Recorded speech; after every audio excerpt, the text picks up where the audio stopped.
Ní bí ìṣẹ́jú mélòó, mo fẹ́ fi àkókò dúpẹ́ lọ́wọ́ Ọlọ́run lẹ́ẹ̀kan sí i fún àǹfààní tí ó fún wa láti wà níbí báyìí lénìí, pàápàá jùlọ láti tún wá fi ẹ̀mí ìmoore hàn sí àwọn àgbẹ̀ àti àwọn ará ìlú wa ní Ìdó Ìbàràpá lẹ́ẹ̀kan sí i. Kí n tó sọ bí gbólóhùn méjì tí mo máa sọ, mo fẹ́ kí bàbá mi, the President of the Federal Republic of Nigeria, President Bola Ahmed Tinubu, GCFR, tí Ọlọ́run lò láti tún kó wa jọ nínú ìjókòó ìlénì. Bí ọ̀sẹ̀ méjì sẹ́yìn, nígbà tí mò ń rí àwọn antisan, àti ní bí ọjọ́ bíi 5 sẹ́yìn tí mo ṣe ìpàdé pẹ̀lú àwọn ìyálọ́jà babalọ́jà, mo sọ pé gbogbo nǹkan tá à ń ṣe, oore ọ̀fẹ́ tí President Bola Ahmed Tinubu tí wọ́n fún mi ní àǹfààní láti lè ṣe ni. So fún ìdí èyí, I want to commend him and appreciate him for the good work that he's doing. And I pray that God will continue to strengthen him. God will continue to uphold him. Wisdom for him to paddle the affairs of the administration of this government. The Lord will continue to grant him. In the name of Jesus. Mo kí gbogbo ẹ̀yin bàbá mi lọ́balọ́ba tí ẹ wà ní ìjókòó lénìí. Pàápàá jùlọ, mo fi onídùú of Ìdó, mo fi wọ́n ṣe ohun ìkan kì í sí gbogbo lọ́balọ́ba tó wà níbí tí mi ò ní lè máa dárúkọ lẹ́yọ kọ̀ọ̀kan. Mo dúpẹ́ nítorí ọ̀rọ̀ ìwúrí tí ẹ ti sọ, àdúrà tí ẹ ti gbà, gbogbo àdúrà àti èròǹgbà yín lórí mi kò ní já sásán. Mo kí gbogbo ẹ̀yin baálẹ̀, mo kí gbogbo àgbà ẹgbẹ́ tó wà ní bíbá lénìí, pàápàá jùlọ the senatorial leader in Oyo South, the former senatorial leader as well in Oyo South, the present and the former. I know the two of them are here. All the party leaders, the chairman of my local government and the former chairman of Ibarapa local government, and all the party executives in Ìdó Ìbàràpá East Federal Constituency. Ní àkótán mo wá kí gbogbo ọmọ ẹgbẹ́ lápapọ̀ tí mi ò ní lè máa dárúkọ gbogbo wa lẹ́yọ kọ̀ọ̀kan. Mo kí ojú òní tì yín o, ẹ kú àdúrótì. Mo kí gbogbo ẹ̀yin oníròyìn tí ẹ̀yin náà wà ń bí báyìí. Olúwa wà pẹ̀lú gbogbo wa o, àní ṣe àṣetì o. Kí ni bí gbólóhùn mélòó tí mo fẹ́ sọ ń bí báyìí lénìí? Nítorí àkókò àti bí ojú ọjọ́ ṣe rí, mi ò ní fẹ́ overwhelm wa pẹ̀lú extensive discussions here. But ìdí kan, bí kí n tó sọ ìdí kan sí méjì tí a ṣe wà ń bí báyìí, wọ́n ní yiniyini ló ń jẹ́ ká ṣe òmíì sí. Bí oṣù 9 sẹ́yìn, mo pe ẹ̀yin bàbá mi, màmá mi lọ́tùn lósì pé kẹ́ wá gba fertilizer tí à ń pè ní àwọn amú ilẹ̀ lọ́rà. Ọkọ̀ tírélà 6 òun ni mo há ní bíbáyìí tí mo fi ṣe ẹ̀mí ìmoore fún ẹnìkọ̀ọ̀kan wa gẹ́gẹ́ bí President wa Bola Ahmed Tinubu bí wọ́n ṣe ń tì wá lẹ́yìn nínú iṣẹ́ ìdàgbàsókè tí wọ́n ní ká máa ṣe ní Federal Constituency tí ẹnìkọ̀ọ̀kan wa ń represent. Lénìí, mo fẹ́ fi dá yín lójú pé lọ́jọ́ yẹn mo sọ fún wa pé kékeré ni ohun tí à ń ṣe lọ́jọ́ yẹn. Nǹkan tí President náà plan láti ṣe fún wa, pàápàá jùlọ àwọn àgbẹ̀, kò ń ṣe díẹ̀. Ẹ̀rọ katakata láti máa san oko, láti máa gbin nǹkan, gbogbo ẹ̀ ó kún ara àwọn nǹkan tí wọ́n ti fi ránṣẹ́ sí àwọn local governments wa across the country. Bí wọ́n bá dẹ̀ ṣe ń dé, bẹ́ẹ̀ náà látún máa pè yín títí wa náà tó bá ti dé a máa pè yín, eléyìí tó bá yẹ ká há fún yín a máa há, eléyìí tó jẹ́ pé council ló máa fún yín a máa fi àǹfààní sílẹ̀ fún wa láti mọ̀ pé ìjọba tún ti gbé ẹ̀rọ katakata dé o, tí kálukú wa á dẹ̀ lọ máa gbé tá a máa lò ó, pàápàá jùlọ àwọn tá a wà ní cooperative farming activities. On that note, ẹ rí i pé nínú ara àwọn agenda wọn nínú Renew Hope agenda ó ní ọ̀rọ̀ bí ọ̀rọ̀ ebi àti bí ọ̀pọ̀lọpọ̀ owó tí ó di gọbọi lórí nǹkan àgbẹ̀ bí ó ṣe rọrùn bí ó ṣe wálẹ̀. Ìdí nìyẹn tí wọ́n ṣe fi fertilizer ránṣẹ́, tí wọ́n ṣe fi ẹ̀rọ láti máa fi gé oko àti láti máa fi gbin nǹkan tán fi ránṣẹ́ sí ìgbèríko kọ̀ọ̀kan. Lénìí chemicals tí yóò máa help wa láti reduce wàhálà ọ̀pọ̀lọpọ̀ tí àwọn àgbẹ̀ wa ń ṣe lórí àwọn nǹkan ọ̀gbìn tí wọ́n ń ṣe, òun ni wọ́n tún fi ránṣẹ́ sí wa pé kí a pín fún yín. Gẹ́gẹ́ bí àwọn tó lu kóró ọ̀rọ̀ yìí ṣe sọ lẹ́ẹ̀kan, ẹ rí i pé wọ́n sọ fún wa pé ọ̀pọ̀lọpọ̀ nǹkan tí wọ́n ní ká pín òun ló wà ní bíbá yìí. Nǹkan tó wà ní bíbá yìí is just for the symbolic aspect of this program. Nítorí pé tá a bá kó gbogbo nǹkan tí a fẹ́ pín sílẹ̀ ní bíbá yìí ò ní gbà. Then number 2, experience ta ní nígbà tá a há fertilizer yẹn àfẹ́ kó tún ṣẹlẹ̀, tó jẹ́ pé lẹ́yìn tá a kúrò ní bíbá yìí tán tí àwọn agbófinró tí wọ́n kúrò níbí, ńṣe ni oríṣiríṣi àwọn èèyàn ni wọ́n kó wọnú ọgbà tí kálukú kàn ń gbé tiẹ̀, kò sí ètò kankan mọ́. So fún ìdí èyí òun là sì jẹ́ kí wọ́n kó gbogbo nǹkan tí a máa pín sí ìta. Wọ́n máa fún gbogbo wa, pàápàá jùlọ ẹ̀yin àgbẹ̀ tí ẹ wà nínú ẹgbẹ́ APC ní Ìdó Ìbàràpá East Federal Constituency, wọ́n máa fún yín ní fọ́ọ̀mù tí kálukú yín tó máa fi gba ẹ̀tọ́ tiẹ̀. Torí pé ní sáà tí a fẹ́ ṣe, àwọn tó máa gba nǹkan bíi 7,000 pieces tí ìjọba fún wa, ẹ rí i pé ó máa rìn díẹ̀ láàrin iwájú àwọn bíi ká pín nǹkan bíi 100, 200, 300, 1,000 lọ. Gbogbo àwa tá a dẹ̀ wá ń bíbá, ẹ rí i pé tá a bá ní ká máa ha lẹ́yọ kọ̀ọ̀kan gan, ó máa kárí gbogbo wa, but ariwo wa ti pọ̀ jù. So ìdí èyí fọ́ọ̀mù tí wọ́n bá fún wa, ẹni tán bá ti fún fọ́ọ̀mù,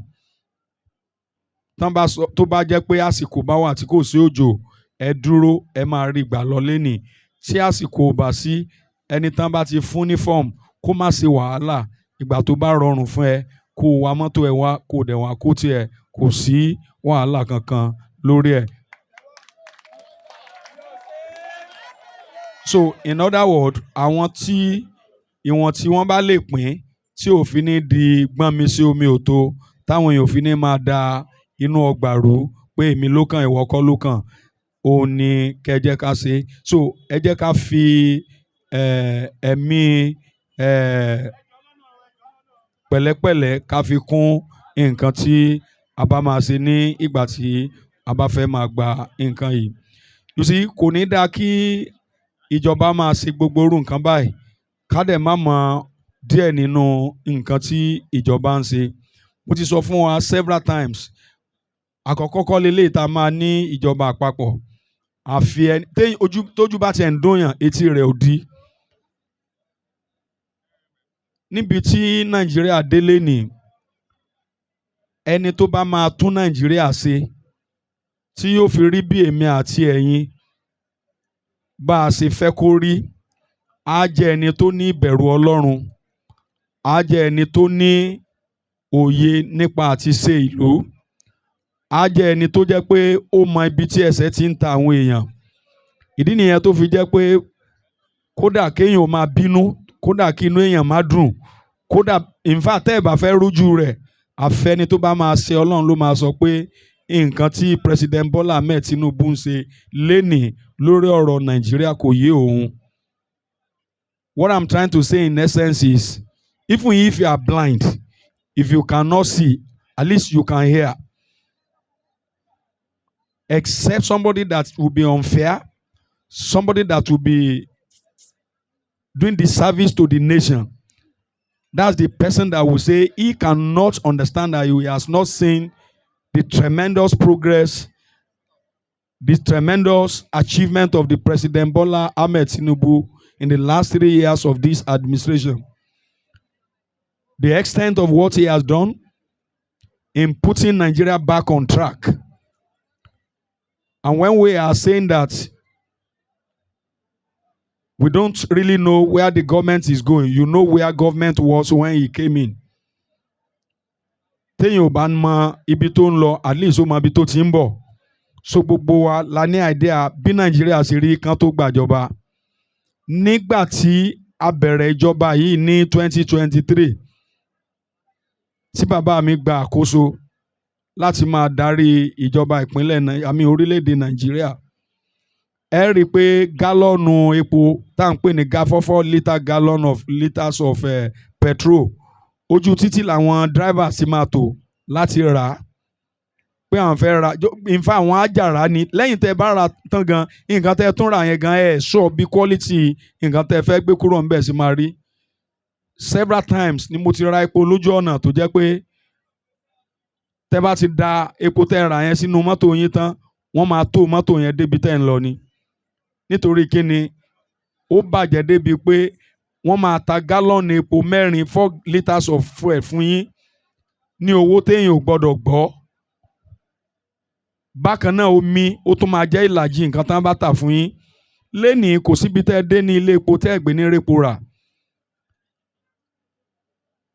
Initially àwọn èèyàn ń pariwo fuel subsidy, wọ́n yọ. Tí wọn ò bá yọ fuel subsidy, epo ìràkúrà tá a sì ń rà yẹn náà la máa rà lọ. Number 1. Number 2, tí wọn ò bá yọ oil subsidy, ẹ rí i pé across the country, virtually all the state governments, gbogbo wọn pátápátá ló ń jẹ owó oṣù. Kò sí state government kankan tí ò lè dá owó oṣù rẹ̀ san mọ́ báyìí. Not only that pé wọ́n ń san owó oṣù yẹn, wọ́n ń san tí wọ́n tún wá ní àǹfààní.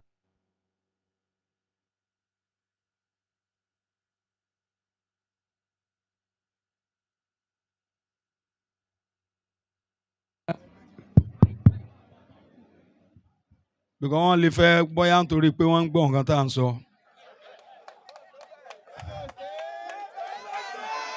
Bóyá ADC dẹ̀ ni àbí NDC. So imagine what we are going through right now on account of the removal of the oil subsidy. Virtually all the 36 states in the federation, gbogbo wọn ni wọ́n ń sanwó oṣù láì ní wàhálà kankan mọ́. Not only that, wọ́n tún wá ní àjẹsẹ́kù débi pé bí wọ́n ṣe ń ṣe títì ni wọ́n ń kọ́lé ni wọ́n ń kọ́ hospital. Àfi gọ́fúnà tó bá máa parọ́ ló kù lénìí ló máa níyàtọ̀ fún nǹkan tó jẹ́ ẹ̀tọ́ òun. Ẹ sọ pé ẹ̀tọ́ wọn. Lẹ́yìn ẹ̀tọ́ wọn, wọ́n tún wá ń gba tá à ń pè ní intervention support tí ìjọba ń fún wọn, tí President Bola Ahmed Tinubu ń fún wọn. Òun ló ń fún ọ̀pọ̀lọpọ̀ wọn láti lè máa ṣe iṣẹ́ ribiribi on account of the oil subsidy removal. Not only that, when you now look at the tax reform has accounted for tremendous financial blessing to Nigeria as a whole. Ẹ wo coastal road tíjọba ń ṣe lọ́wọ́ lénìí. Ẹ wo títì tíjọba ń ṣe láti Badagry tí wọ́n ṣe bọ̀ wá sí àwọn tí wọ́n ṣe lọ sí Sokoto. Tí ìjọba bá lè parí Sokoto to Badagry express, I can tell you sincerely, in less than 2.5 hours, you can leave this place and get to Sokoto, which can take you almost the whole day. Even after the whole day, only má débi tó ń lọ gan. So in less than 2.5 hours, you will be in Sokoto. Do you know you can be in Cross River now in less than 2-3 hours? Ìrìn tó jẹ́ pé ó máa cost ẹ ní virtually the whole day. Tó bá dé Lẹ́kì, tó bá jẹ́ pé o bá ní bẹ̀rù Ọlọ́run, tó bá jẹ́ ọ̀nà méjì yẹn lásán ní ìjọba bá ṣe, mo nígbàgbọ́ pé ẹ máa dúpẹ́ lọ́wọ́ President Bola Ahmed Tinubu. Mo fẹ́ fi dá yín lójú pé àwọn tó bá jẹ́ road users, tẹ́ bá gbéra láti Iléṣà tẹ́ ń bọ̀ wá sí Ìbàdàn, bó tilẹ̀ jẹ́ pé ẹgbẹ́ kejì òun ni gbogbo wọn rìn lọ́wọ́ báyìí, concrete road láti Iléṣà ó ti fẹ́ dé Ìbàdàn tí ìjọba ń ṣe lọ́wọ́. Tẹ́ bá mọ bí Ìṣàgàm lọ sí Benin bó ṣe rí ní nǹkan bíi 3 years ago, mo mọ̀ pé gbogbo yín tẹ́ bá padà débẹ̀ lénìí, concrete pavement níjọba ń ṣe láti Sagam lọ sí Benin, the same thing láti Benin lọ sí Onitsha. Mo fẹ́ fi dá yín lójú pé níbi ọdún mẹ́ta mẹ́rin sẹ́yìn kò sí ọ̀nà tẹ́ lè gbà láti Onitsha lọ sí Enugu. The President of the Federal Republic of Nigeria is rounding up the completion of the dualization of Enugu to Onitsha. If you get to Enugu, from Enugu to Port Harcourt, it's virtually completed. That road is equally due for commission. From Uyo to Calabar, kò síbi kankan téèyàn lè gbà mọ́ kó tó di pé bàbá mi gba ìjọba kán tó di pé wọ́n tó di dé orí oyè ìjọba. Lénìí ẹ lọ wo àwọn contractors tó ń ṣiṣẹ́ lọ ní Calabar to Uyo. Ọ̀nà yẹn ti pín sí méjì before now, but when you get there now, you will have reason to appreciate God what they are doing in road infrastructure across the whole country. Say Abuja sí Kano lẹ́fẹ̀ẹ́ sọ ni. Abuja to Kano is almost completed. Abuja to Kaduna is almost completed. And that is how he's doing the work almost every part of the country. Not only that, is it in the medical? Gbogbo àwọn èèyàn tó bá jẹ́ ẹni tó mọ bí ọ̀rọ̀ Nàìjíríà ṣe rí tẹ́lẹ̀, ẹ lọ wo all our top hospitals across the country. All of them have been restructured. All of them are receiving the desired improvement that is desired of them. Bọ́n ṣe ń rehabilitate road, bẹ́ẹ̀ náà ni wọ́n rehabilitate all these medical institutions across the country. Gbogbo àwọn tó wà ní health institution, they can testify of the goodness of God in the life of our president as far as health services is concerned. Àkókò ní sí láti sọ gbogbo nǹkan tí wọ́n ń ṣe lẹ́yọ kọ̀ọ̀kan ni mo fi sọ pé tí ojú bá ń dùn yàn etí ẹni yẹn ò di. Ṣé lórí ọ̀rọ̀ omi ni? The president has declared emergency on water supply in every part of the country. There is no federal institution saddled with the responsibility of provision of water that has not been given sufficient support in the area of pipe-borne water supply across the country. Even as a federal honorable, all of us have the opportunity of encouraging our people that they should give us time, that ibi tí omi ò bá tí ì dé o, gbogbo wọn náà làwọn náà máa rí ọwọ́jà ìjọba àpapọ̀. So on that note, mo fẹ́ fi àkókò yìí mo fẹ́ fi dúpẹ́ lọ́wọ́ gbogbo orí kọ̀ọ̀kan tó wà ń bí báyìí. Mo dúpẹ́ fún àforítì yín. Gbogbo iṣẹ́ tí wọ́n ti bẹ̀rẹ̀ ọdún mẹ́ta kò lè parí gbogbo nǹkan tí Nàìjíríà ń là kọjá. Ọdún méjì àtààbọ̀ ni wọ́n ti fi ṣiṣẹ́. Ọdún méjì àtààbọ̀ lè correct gbogbo imbalances, that is challenges that the country has been going through in the last 10-20 years ago. The first 6 months wọ́n fi ṣe ètò láti lè sọ bí iṣẹ́ ìjọba ṣe máa rí ni. But it was after the inauguration of the government, when the government was put in place, all the ESCO and all the things that the agencies of government were put in place, that's when the work actually started. So on that note, I want to persuade you and I want to encourage you to give government time in every area where we have not been able to reach in the course of our political and political promises that we made during the course of our campaign. Within the next 4-5 months, mo fẹ́ fi dá yín lójú ní Ìdó Ìbàràpá East pé kékeré ní nǹkan tẹ́ rí nínú nǹkan tá a ti ṣe.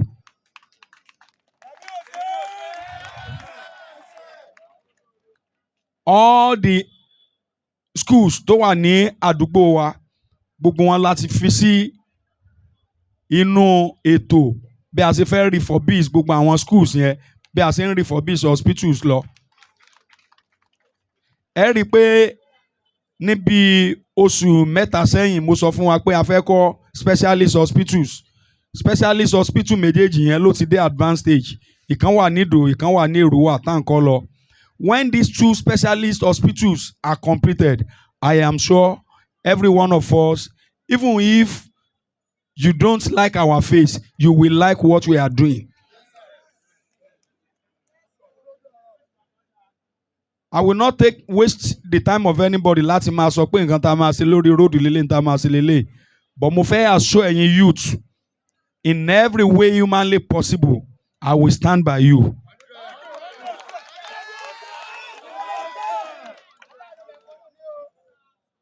I will do everything within my reach to prove that our government is a listening government.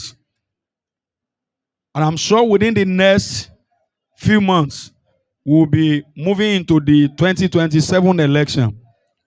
Kò ní dáa kí n má sọ fún wa, bó tilẹ̀ jẹ́ pé àkókò campaign ò tí bẹ̀rẹ̀. Wọ́n ní à ń kì í, à ń sà, olóòmẹ́ tó kú, ó tún béèrè pé ṣé ọlọ́dẹ ni àbólóró. Lẹ́yìn ẹgbẹ́ APC ní Nàìjíríà lónìí, kò sẹ́gbẹ́ mọ́. Èmi ò fi ṣègbéraga o.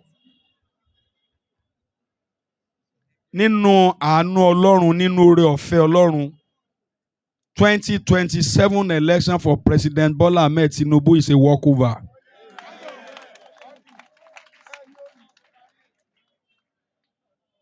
And tẹ́ ẹ bá dẹ́ gbàgbé nǹkan tí mò ń sọ lójoojúmọ́, our efforts to deliver 1 million votes for him is consistent.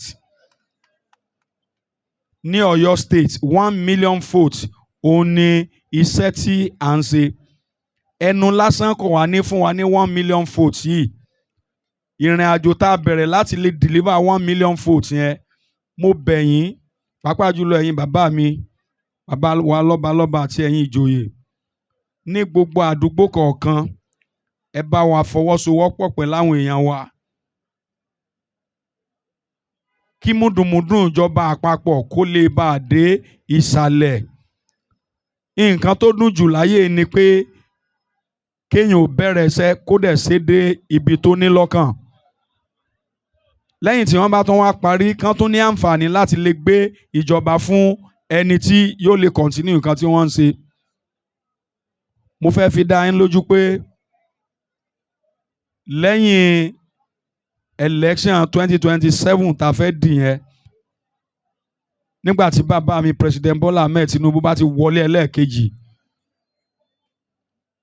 gbogbo nǹkan tá à ń fọkàn sí ní orílẹ̀-èdè Nàìjíríà ló máa di ṣíṣe fún wa. Kékeré ni ti fertilizer, kékeré ni ti chemicals tí wọ́n ń pín fún wa. Láìpẹ́ a tún máa pè yín fún àwọn nǹkan míì tí wọ́n bá tún ti kó fún wa tá a máa pín.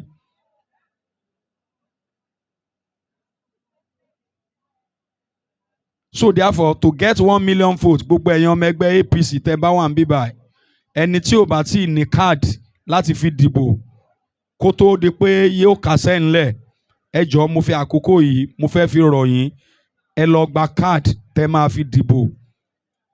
Ẹni tó bá dẹ̀ ti register, ẹ máa béèrè lóòrèkóòrè tí káàdì yẹn bá ti délẹ̀ tán ní kẹ́ wá gbà. Ẹ má jẹ́ kẹ́ni kan bá yín kó káàdì yín pamọ́ o. Ẹ má ṣiṣẹ́ fún àwọn dìbò ṣébẹ̀ o. Àwọn dìbò ṣébẹ̀ náà máa fẹ́ sọ fún yín pé àwọn fẹ́ bá yín kó káàdì yín pamọ́.